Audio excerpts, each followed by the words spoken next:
मुझे बहुत लोग बोलते हैं कि हमें बताओ कि हमें आईटीआर कब फाइल नहीं करना है। एज पर लॉ बता रहा हूँ कि आपको आईटीआर कब फाइल नहीं करना। सबसे पहला केस, आपकी इनकम अगर आप न्यू टैक्स रिजीम ऑप्ट करते हो तो 4 लाख रुपए से कम है। आपकी इनकम अगर आप ओल्ड टैक्स रिजीम ऑप्ट करते हो तो उसमें आपको देखना पड़ेगा आपकी एज क्या है। अगर आप रेसिडेंट इंडिविजुअल 2.5 लाख तक के इनकम है तो आपको जरूरी नहीं है। अगर आप सीनियर सिटीजन, आपकी इनकम 3 लाख तक के है तो जरूरी नहीं है। अगर आप सुपर सीनियर सिटीजन, अगर आपकी एज 80 से ऊपर है, 80 साल के, तो आपको 5 लाख तक के आईटीआर फाइल करने की जरूरत नहीं है।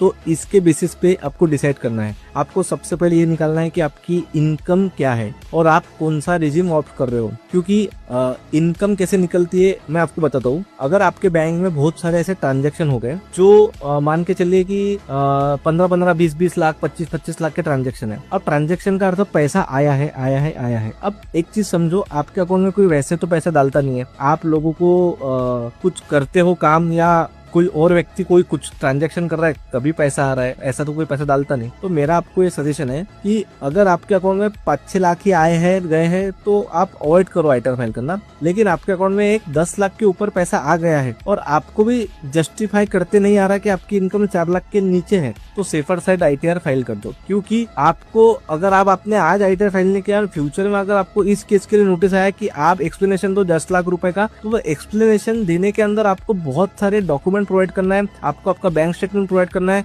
और आपको फिर हर चीज का सोर्स भी प्रोवाइड करना है। मेरे एक्सपीरियंस से मैंने ये देखा है कि अगर आप आईटीआर फाइल कर देते हो और प्रॉपरली चीजों को डिक्लेयर कर देते हो तो बहुत केसेस में आपको नोटिस नहीं आती है। तो आशा करता हूँ कि आपको इसके अंदर एक अच्छी इन्फॉर्मेशन मैं दे पाया। Thank you.